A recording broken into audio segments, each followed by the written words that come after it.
નમસ્કાર વિદ્યાર્થી મિત્રો, કેમ છો બધા? મજામાં છો ને? આજે આપણે 11th સાયન્સમાં રસાયણ વિજ્ઞાનની કેટલીક પાયાની સંકલ્પના ચેપ્ટરને આગળ વધારીએ. રાસાયણિક સંયોગીકરણના નિયમોની ચર્ચા કરતા હતા. Law of chemical combination. પહેલો નિયમ દ્રવ્ય સંચયનો નિયમ. દ્રવ્યનું સર્જન કે વિનાશ શક્ય નથી. નેક્સ્ટ બીજો નિયમ સેકન્ડ વન લો નિશ્ચિત પ્રમાણનો નિયમ. નિશ્ચિત સહઘટનના નિયમ તરીકે ઓળખાય. નિશ્ચિત સંયોજનમાં રહેલા દરેક તત્વનું ટકાવાર પ્રમાણ ચોક્કસ હોય છે. પાણીનો નમૂનો કોઈ પણ જગ્યાએથી પ્રાપ્ત કરવામાં આવે કે કોઈ પણ મેથડથી બનાવવામાં આવે પણ તેમાં રહેલા તત્વોનું ટકાવાર પ્રમાણ નિશ્ચિત હોય છે. ત્રીજો નિયમ ગુણક પ્રમાણનો નિયમ. Law of multiple proportion. જ્યારે બે તત્વો સંયોજિત થઈ એકથી વધુ સંયોજનો બનાવતા હોય તો એક તત્વના નિશ્ચિત દળ સાથે સંયોજિત થતા બીજા તત્વના દળને સાદી નાની પૂર્ણાંક સંખ્યાથી દર્શાવી શકાય. બે તત્વો સંયોજન એકથી વધુ બનવા જોઈએ. દાખલા તરીકે કાર્બન અને ઓક્સિજનમાંથી કાર્બન મોનોક્સાઇડ, કાર્બન ડાયોક્સાઇડ, નાઇટ્રોજનના ઓક્સાઇડમાંથી નાઇટ્રોજન અને ઓક્સિજનમાંથી નાઇટ્રોજનના વધુ ઓક્સાઇડ બને છે N2O, NO, N2O3, N2O4, N2O5 વગેરે. નેક્સ્ટ ચોથો નિયમ ગે લ્યુસેકનો નિયમ. ઈસવીસન 1808માં ગે લ્યુસેક નામના વૈજ્ઞાનિકે આ નિયમ રજૂ કરેલો છે. રાસાયણિક પ્રક્રિયાઓમાં જ્યારે વાયુઓ સંયોજાય છે કે ઉત્પન્ન થાય છે ત્યારે સમાન તાપમાને અને દબાણે તેમના કદનો ગુણોત્તર સાદો હોય છે. રાસાયણિક પ્રક્રિયાઓમાં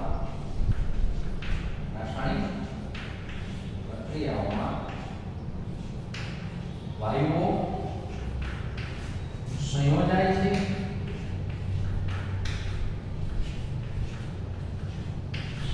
કે ઉત્પન્ન થાય છે. સંયોજાય છે કે ઉત્પન્ન થાય છે ત્યારે સમાન તાપમાને અને દબાણે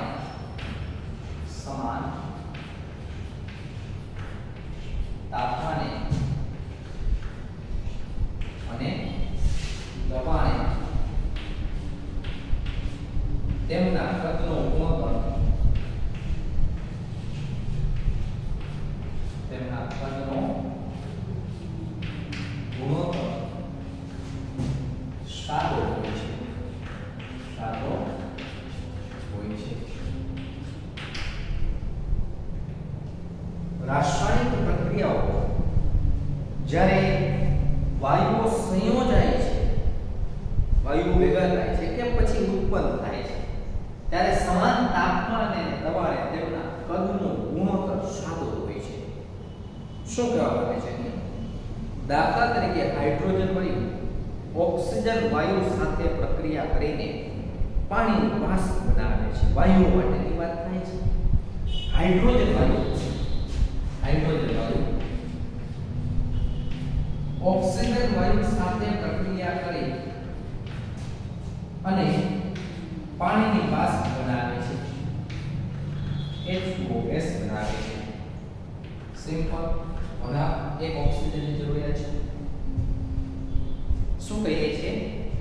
રાસાયણિક પ્રક્રિયાઓમાં જ્યારે વાયુઓ સંયોજાય છે કે ઉત્પન્ન થાય છે ત્યારે સમાન તાપમાન અને દબાણે તેમના કદનો ગુણોત્તર સાદો હોય છે. અહીંયા હાઇડ્રોજનનો સહગુણક 1 છે, ઓક્સિજનનો સહગુણક 1 છે. જો આને 2 વડે ગુણવામાં આવે તો આ સમીકરણ આ રીતે થશે: 2 mall of H2 gas plus O2 gas it gives 2 mall of H2O gas. Hydrogen gas. આના કદનો ગુણોત્તર શું છે? તો સિમ્પલ કહી શકાય કે બે કદ હાઇડ્રોજનની જરૂર પડે છે ત્યારે એના કરતા અડધા કદ ઓક્સિજનની જરૂર પડે છે. 1 છે અને ત્યારે બે કદ પાણીની વાસ ઉત્પન્ન થાય છે. મીન્સ ઓક્સિજન કરતા હાઇડ્રોજન વધુ જરૂરિયાત, બમણો જરૂરિયાત, પણ જેટલો હાઇડ્રોજન જરૂરિયાત સામે એટલો H2O ગેસનો જથ્થો ઉત્પન્ન થશે. આ સિમ્પલ અને કદનો ગુણોત્તર સાદો હોય છે. 2:1:2 પ્રક્રિયાના સંદર્ભમાં વાત કરતા હોય તો હાઇડ્રોજન અને ઓક્સિજન 2:1 પ્રમાણથી જોડાયેલા છે. સાવ સિમ્પલ. હાઇડ્રોજન અને ઓક્સિજન 2:1 પ્રમાણથી જોડાયેલા છે. Is it clear?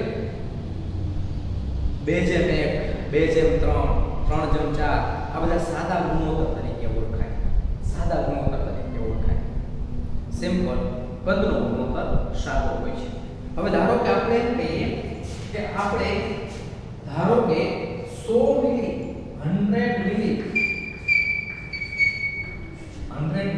હાઇડ્રોજન વાયુની પ્રક્રિયા 50 મિલી ઓક્સિજન વાયુ સાથે કરશું તો પાણીની વાસ કેટલા ml ઉત્પન્ન થશે? ઘણા એમ કહેશે કે 100 ml પાણી છે, 100 ml હાઇડ્રોજન છે, 50 ml ઓક્સિજન છે, તો 150 150 ml ઉત્પન્ન થાય નહીં. આ બંનેનો સરવાળો કરવાનો નહીં. બરાબર? કદથી વાત થાય છે, સિમ્પલ, એકદમ સરળ. તો શું કહી શકાય કે હાઇડ્રોજનનો જે સહગુણક છે એ જ સહગુણક પાણીનો છે. H2O ગેસનો છે, પાણીનો નહીં, પાણીની વાસનો છે. હાઇડ્રોજનનો જે સહગુણક છે એ જ સહગુણક H2O ગેસનો છે. મીન્સ હાઇડ્રોજનનો જેટલો જથ્થો ને એટલો જથ્થો પાણીનો ઉત્પન્ન થાય, પાણીની વાસનો ઉત્પન્ન થશે. તો પાણીની વાસ છે આપણને 150 ml નહીં 100 ml પાણીની વાસ આપણને પ્રાપ્ત થશે. અને આ નિયમ ગેલ-લ્યુસેકના નિયમ તરીકે ઓળખાય છે. રાસાયણિક પ્રક્રિયાઓમાં જ્યારે વાયુઓ સંયોજાય છે કે ઉત્પન્ન થાય છે ત્યારે સમાન તાપમાન અને દબાણે તેમના કદનો ગુણોત્તર સાદો હોય છે. કદનો ગુણોત્તર શું? 2:1 અપૂર્ણાંકમાં ન હોય. આ જે છે આપણે તમને ખ્યાલ હોય તો નિશ્ચિત પ્રમાણનો નિયમ, પણ એ નિશ્ચિત પ્રમાણનો નિયમ દળથી નિશ્ચિત પ્રમાણનો નિયમ, અને આ જે છે ને ખરેખર એક પ્રકારનો કદથી નિશ્ચિત પ્રમાણનો નિયમ કહેવાય. કદથી નિશ્ચિત પ્રમાણનો નિયમ, કદથી નિશ્ચિત પ્રમાણનો નિયમ. કદ જે છે એ ચોક્કસ પ્રમાણમાં જોડાય. બરાબર? દળથી નિશ્ચિત પ્રમાણના નિયમની આપણે વાત કરી હતી. જોસેફ પ્રાઉસ્ટ નામના વૈજ્ઞાનિકે CuCO3 ક્યુબિક કાર્બોનેટના નમૂનાનો અભ્યાસ કરીને નિયમ આપેલો, જો તમને યાદ હોય તો. યાદ છે? જો આપણને યાદ હોય તો સિમ્પલ કહી શકાય CuCO3 એમાં કોપર 51.35%, કોપર 51.35% કોપર. કાર્બન છે 9.74%, કાર્બન છે 9.74%, અને ઓક્સિજન એના કરતા વધુ. ઓક્સિજનનો જથ્થો છે 38.91% જેવો હતો, જો તમને યાદ હોય તો 38.91. આ જે ટકાવાર પ્રમાણ આપેલું એ દળથી નિશ્ચિત પ્રમાણનો નિયમ હતો. દળથી કોપરની ટકાવારી 31.35% છે, કાર્બનની ટકાવારી 9.74% છે, ઓક્સિજનની ટકાવારી 38.91% છે. દળથી નિશ્ચિત પ્રમાણ. બરાબર? પણ જો સંખ્યાથી કેવું હોય તો સંખ્યાથી કદથી કેવું હોય તો આ જે પ્રમાણ છે 1:3 પ્રમાણમાં જોડાયેલા છે. કોપર, કાર્બન અને ઓક્સિજન. બરાબર? જે ગેલ-લ્યુસેકના નિયમ તરીકે ઓળખાય છે. હકીકતમાં ગેલ-લ્યુસેકના નિયમમાં આપણે રાસાયણિક પ્રક્રિયાઓની વાત કરતા હોય તેમાં વાયુઓ સંયોજાયેલા હોય છે. પણ જો આમાં જે તત્વો સંયોજાયેલા છે એ કદથી કેવા હોય તો કોપર 1, કાર્બન 1, ઓક્સિજન 3, 1:1:3 ના પ્રમાણથી જોડાયેલા છે. તો આ નિયમ ગેલ-લ્યુસેકનો નિયમ છે. 4 નિયમની ચર્ચા કરી. પહેલો નિયમ દ્રવ્ય સંચયનો નિયમ, બીજો નિયમ નિશ્ચિત પ્રમાણનો નિયમ, ત્રીજો નિયમ ગુણક્રમાંકનો નિયમ, ચોથો નિયમ ગેલિયુશેકનો નિયમ અને પાંચમો નિયમ એવોગેડ્રોનો નિયમ. પાંચમો નિયમ એવોગેડ્રોનો નિયમ. તો આપણે રાસાયણિક સંયોગીકરણના પાંચમા નિયમની વાત કરીએ. એવોગેડ્રોનો નિયમ. એવોગેડ્રોનો નિયમ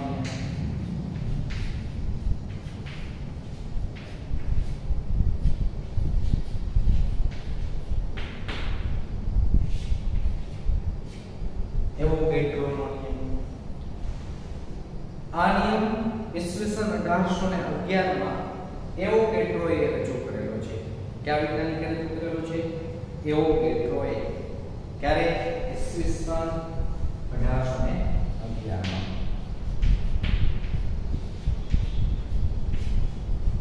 ગેલિયુશેકનો નિયમ ઈસવીસન 1808 માં. એવોગેડ્રોનો નિયમ ઈસવીસન 1811 માં. સાલ યાદ રાખવાની કોઈ જરૂરિયાત નથી, માત્ર જાણકારી. એવોગેડ્રોએ શું કીધું કે તાપમાન અને દબાણની સમાન પરિસ્થિતિમાં સમાન કદ ધરાવતા વાયુઓમાં અણુઓની સંખ્યા સમાન હોય છે. આ રીતે નિયમ યાદ રાખશો. તાપમાન અને દબાણની સમાન પરિસ્થિતિમાં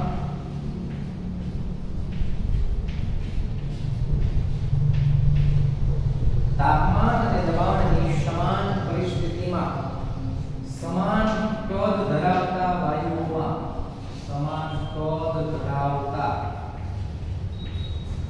વાયુઓમાં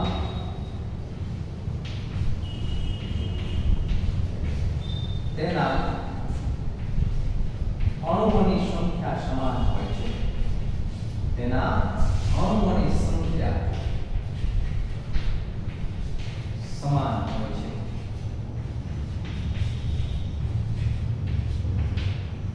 તાપમાન અને દબાણની સમાન પરિસ્થિતિમાં તાપમાન અને દબાણની સમાન પરિસ્થિતિમાં સમાન કદ ધરાવતા વાયુઓમાં તેના અણુઓની સંખ્યા સમાન હોય છે. તાપમાન અને દબાણની સમાન પરિસ્થિતિમાં સમાન કદ ધરાવતા વાયુઓમાં તેના અણુઓની સંખ્યા સમાન છે. ધારો કે બે જુદા જુદા પાત્ર, આ બંને પાત્ર જે છે એમાં એક સમાન તાપમાન છે. ધારો કે આ તાપમાન 25 સેલ્સિયસ તાપમાને છે, બીજું પાત્ર છે એ પણ સમાન તાપમાન 25 સેલ્સિયસ તાપમાને રહ્યું છે. તો તાપમાનની સમાન પરિસ્થિતિમાં જે બે પાત્રમાં દબાણની વાત કરતા હોય તો ધારો કે એક bar દબાણ છે, અહીંયા પણ એક bar દબાણ છે. ધારો કે અહીંયા જે ઓક્સિજન લીધો છે, ઓક્સિજન બરાબર એ 500 મિલીલીટર છે. અહીંયા તમે નાઇટ્રોજન લો છો એ પણ 500 મિલીલીટર છે. તો તાપમાન અને દબાણની સમાન પરિસ્થિતિમાં આ બંનેનું કદ સમાન છે. 500 ml સમાન કદ ધરાવતા વાયુઓમાં અણુઓની સંખ્યા સમાન છે. જેટલી ઓક્સિજનના અણુની સંખ્યા આવશે એટલી જ નાઇટ્રોજનના અણુની સંખ્યા આવશે. કારણ કે બે પાત્રનું તાપમાન સમાન છે, બે પાત્રનું દબાણ સમાન છે, બે પાત્રનું કદ પણ સમાન છે. તાપમાન, દબાણ અને કદ ત્રણેય વસ્તુ સરખી. તો આ બંને પાત્રમાં વાયુઓના અણુઓની સંખ્યા જેટલા ઓક્સિજનના અણુની સંખ્યા છે એટલા જ નાઇટ્રોજનના અણુની સંખ્યા છે. ફરીથી તાપમાન અને દબાણની સમાન પરિસ્થિતિમાં તાપમાન અને દબાણની સમાન પરિસ્થિતિમાં સમાન કદ ધરાવતા વાયુમાં સમાન કદ ધરાવતા વાયુમાં અણુઓની સંખ્યા સમાન હોય છે. જેટલા ઓક્સિજનના અણુની સંખ્યા એટલા જ નાઇટ્રોજનના અણુની સંખ્યા. બરાબર. અને એ સમયે એવોગેડ્રો અને બીજા વૈજ્ઞાનિકો માનતા હતા કે એક જ પ્રકારના પરમાણુઓ જોડાઈને અણુ બનાવી શકે નહીં. અને આ પ્રકારની માન્યતા જે છે એ ઈસવીસન 1811 માં ફ્રેન્ચ જર્નલ ડી ફિઝિક માં પ્રકાશિત થયેલી. ઈસવીસન 1811 માં French journal D physique JOUR અને જર્નલ ડી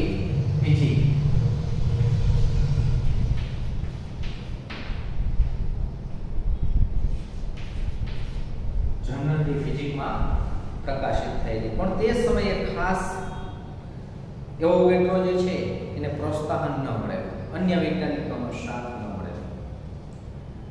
પણ ત્યારબાદ લગભગ 50 વર્ષ પછી, એટલે લગભગ 50 વર્ષ એટલે કે 1860 ની આજુબાજુની વાત થાય છે.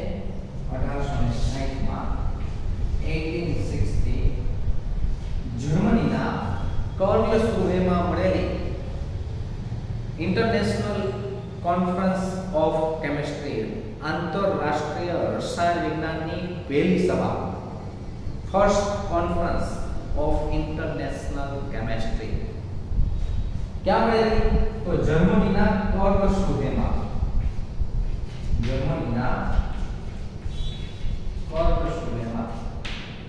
મળેલી इंटरनेशनल कॉन्फ्रेंस ऑफ केमिस्ट्री रसायन विज्ञान की आंतरराष्ट्रीय सभा क्या મળેલી?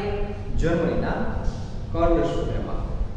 તો ત્યારબાદ 50 વર્ષ પછી જર્મનીના કર્લસ્રુહેમાં જે છે એ ઇન્ટરનેશનલ કોન્ફરન્સ ઓફ કેમિસ્ટ્રી રસાયણ વિજ્ઞાનની પ્રથમ આંતરરાષ્ટ્રીય સભા, એમાં સ્ટેનિસ્લાવ કેનિઝારોએ આ વિચારોને પ્રાધાન્ય આપ્યું.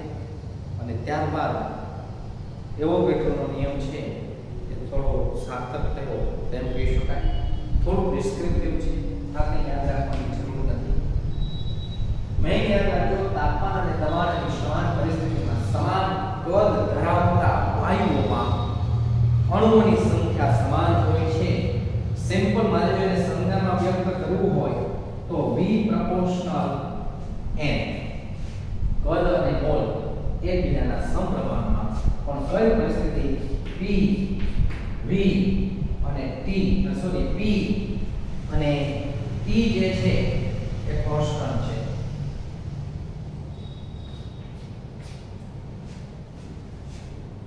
એકદમ સિમ્પલ. તાપમાન અને દબાણની સમાન પરિસ્થિતિમાં સમાન કદ હોય તો મોલ સમાન આવે.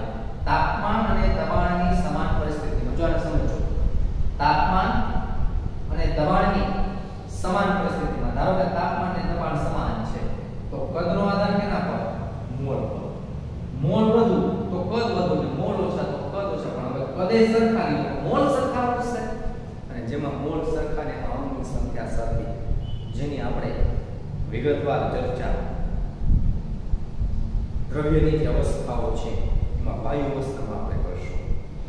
તો વિદ્યાર્થી મિત્રો, અત્યાર સુધીમાં આપણે રાસાયણિક સંયોગીકરણના 5 નિયમોની વાત કરી. પહેલો નિયમ દ્રવ્ય સંચયનો નિયમ, બીજો નિયમ નિશ્ચિત પ્રમાણનો નિયમ, ત્રીજો નિયમ ગુણક પ્રમાણનો નિયમ, ચોથો નિયમ ડિલ્યુશનનો નિયમ, પાંચમો નિયમ એવોગેડ્રોનો નિયમ. આ ઉપરાંત વધારાનો એક નિયમ હું લખું છું, બરોબર, જે સામાન્ય રીતે વધુ ઉપયોગમાં લઈ શકાય. જૂના ટેક્સ્ટમાં એની ચર્ચા કરેલી છે, અત્યારે કોઈ એનસીઈઆરટીના સિલેબસમાં નથી. સંયોજિત ભારનો નિયમ, સંયોજિત ભારનો નિયમ, બધાનો નિયમ લખાવું છું. સંયોજિત ભારનો નિયમ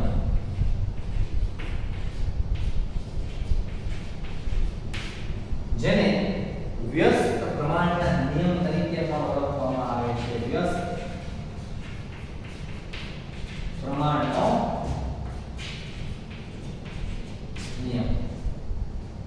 જીની એટલે બીજું કંઈ નહીં, આવું થોડું બહારનું હોય એ પણ આપણે યાદ રાખીએ, બરાબર. ટેક્સ્ટમાં સંયોજિત ભારનો નિયમ એટલે કે વ્યસ્ત પ્રમાણનો નિયમ આપેલો નથી. સિમ્પલ. ધારો કે કેલ્શિયમ છે એ ઓક્સિજન તત્વ સાથે પ્રક્રિયા કરે છે. કેલ્શિયમ તત્વ ઓક્સિજન સાથે પ્રક્રિયા કરે છે. કેલ્શિયમ તત્વ ઓક્સિજન સાથે પ્રક્રિયા કરે છે અને કેલ્શિયમ ઓક્સાઇડ બનાવે છે. હાઇડ્રોજન પણ ઓક્સિજન સાથે પ્રક્રિયા કરે છે અને હાઇડ્રોજન પણ ઓક્સાઇડ બનાવે છે H2O. તો આ બંને તત્વો પણ એકબીજા સાથે પ્રક્રિયા કરી શકે છે. આવો નિયમ સંયોજિત ભારનો નિયમ છે. જો બે તત્વના ભાર ત્રીજા તત્વના સમાન ભાર સાથે પ્રક્રિયા કરે, ત્રીજા તત્વના સમાન ભાર સાથે પ્રક્રિયા થાય છે ઓક્સિજન. જો બે તત્વના ભાર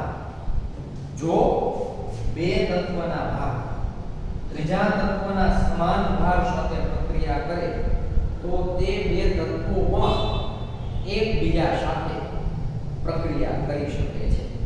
આ બંને વચ્ચે પણ પ્રક્રિયા થશે અને શું બનશે તો અહીંથી કેલ્શિયમ લઈએ અને અહીંથી હાઇડ્રોજન લઈએ તો આ બે વચ્ચે રાસાયણિક પ્રક્રિયા થવાને કારણે CH2 બનશે. આવો નિયમ સંયોજિત ભારનો નિયમ, વ્યસ્ત પ્રમાણનો નિયમ છે. જો બે તત્વોના ભાર ત્રીજા તત્વના સમાન ભાર સાથે પ્રક્રિયા કરે, જો બે તત્વના ભાર ત્રીજા તત્વના સમાન ભાર સાથે પ્રક્રિયા કરે તો તે બે તત્વો પણ એકબીજા સાથે પ્રક્રિયા કરી શકે છે. થાય જ નહીં, કરી શકે છે, મોટે ભાગે સાચું છે. ધારો કે કેલ્શિયમ છે ઓક્સિજનનો મિત્ર છે, હાઇડ્રોજન પણ ઓક્સિજનનો મિત્ર છે. આ બે એક જ વ્યક્તિના મિત્ર છે, તો આ બે પણ એકબીજાના મિત્રો હોય શકે. આવી સિમ્પલ ચર્ચા થાય છે. આ સંયોજિત ભારનો નિયમ, જેને વ્યસ્ત પ્રમાણના નિયમ તરીકે પણ ઓળખવામાં આવે છે. આ ઉદાહરણ યાદ રાખ્યો. બીજું, હવે અહીંયા જે એમસીક્યુ પૂછાય એ એમસીક્યુ પોઈન્ટ ઓફ વ્યૂ આપણે ચર્ચા કરતા હોઈએ તો શું યાદ રાખવું કે જેથી આપણે એના એમસીક્યુ સોલ્વ કરી શકીએ,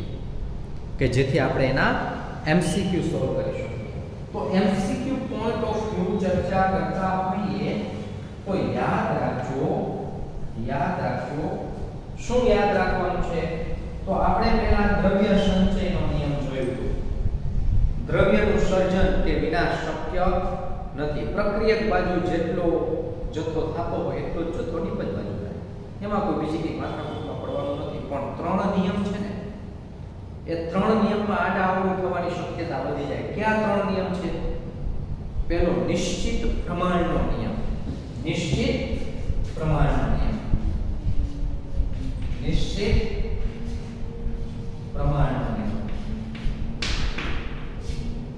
કોઈ એમસીક્યુ પૂછાય કે એમાં નિશ્ચિત પ્રમાણના નિયમનું પાલન થાય છે કે નહીં એ ખબર કઈ રીતે પડે? જો તમને સંખ્યાથી પ્રમાણ આપેલું હોય, દાખલા તરીકે પાણી છે, એમાં તમને સંખ્યાથી પ્રમાણ આપે કે હાઇડ્રોજન અને ઓક્સિજન બે છે, એક સંખ્યાથી જોડાયેલા છે, અથવા ટકાવારીથી આપે કે હાઇડ્રોજન 11.11%, હાઇડ્રોજન 11.11% અને ઓક્સિજન 88.89% છે.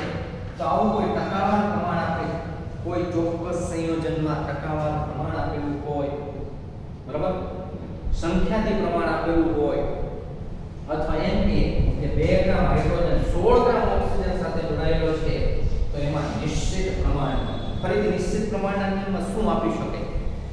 હાઇડ્રોજન અને ઓક્સિજનનું સાપેક્ષ પ્રમાણ 2:1 છે.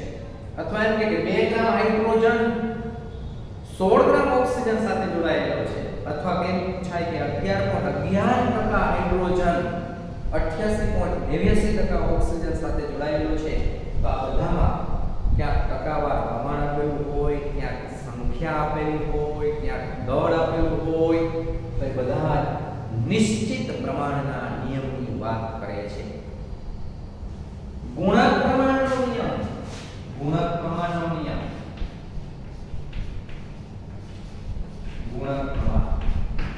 સરળ ગુણક પ્રમાણે કહેવાય. સરળ ગુણક પ્રમાણનો નિયમ શું? તો કે બે તત્વોમાંથી એક કરતા વધુ સંયોજનો બને, દાખલા તરીકે carbon monoxide, carbon dioxide, H2O, H2O2, બરાબર, SO2, SO3, બે તત્વોમાંથી એક કરતા વધુ સંયોજનો, બે તત્વોમાંથી એક કરતા વધુ સંયોજનો, બે તત્વોમાંથી એક કરતા વધુ સંયોજનો, એ જ રીતે બે તત્વોમાંથી એક કરતા વધુ સંયોજનો.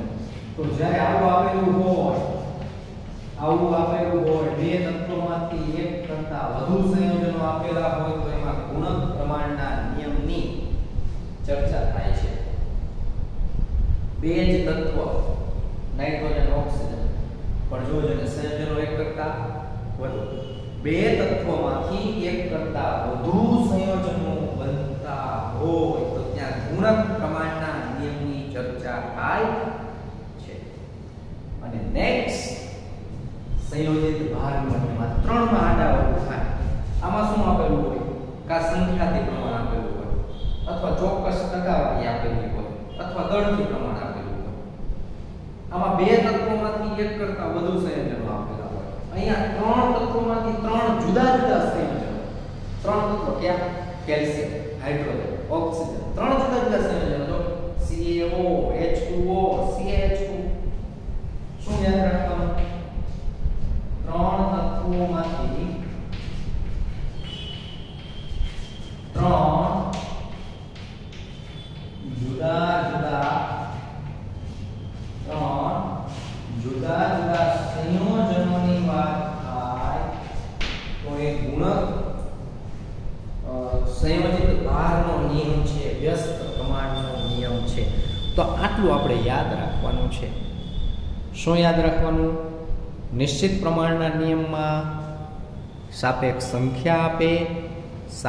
સંખ્યા આપે, દળથી ટકાવારી આપે કે દળ આપે તો નિશ્ચિત પ્રમાણના નિયમની વાત થાય છે. ગુણક પ્રમાણના નિયમમાં શું આપશે? બે જુદા જુદા તત્વમાંથી એક કરતા વધુ સંયોજનો બને. દાખલા તરીકે કાર્બન ને ઓક્સિજનમાંથી CO બને ને CO2 બને. હાઇડ્રોજન અને ઓક્સિજનમાંથી H2O બને ને H2O2 બને. સલ્ફર અને ઓક્સિજનમાંથી SO2 બને ને SO3 બને. નાઇટ્રોજન અને ઓક્સિજનમાંથી N2O, NO, N2O3, N2O4, N2O5 બને. તો આવા બે તત્વોમાંથી એક કરતા વધુ સંયોજનો બને તો ગુણક પ્રમાણનો નિયમ. અને ત્રણ જુદા જુદા તત્વોમાંથી ત્રણ જુદા જુદા સંયોજનો બને તો સંયોજિત ભાર વ્યસ્ત પ્રમાણનો નિયમ. યાદ રાખજો, વ્યસ્ત પ્રમાણનો નિયમ ટેક્સ્ટ બુકમાં આપેલો નથી. વ્યાખ્યા લખવી હોય તો લખી શકો છો. જો બે તત્વના ભાર ત્રીજા તત્વના સમાન ભાર સાથે પ્રક્રિયા કરે તો બંને તત્વો પણ એકબીજા સાથે પ્રક્રિયા કરી શકે છે. જો બે તત્વના ભાર ત્રીજા તત્વના સમાન ભાર સાથે પ્રક્રિયા કરે તો તે બંને તત્વો પણ એકબીજા સાથે પ્રક્રિયા કરી શકે છે. તો વિદ્યાર્થી મિત્રો, આપણે અહીંયા સુધી રાખીએ છીએ. હોમવર્કમાં તમારે લ્યુસેકનો નિયમ અને એવોગેડ્રોનો નિયમ લખવાનો છે, બરાબર? અને બોર્ડ વર્ક કર્યું છે એ રીતે લખશો તો પણ ચાલશે, પણ ટેક્સ્ટ બુકમાં ખાસ વ્યવસ્થિત વાંચી જવાનું છે, બરાબર? અહીંયા સુધી આપણે રાખીએ.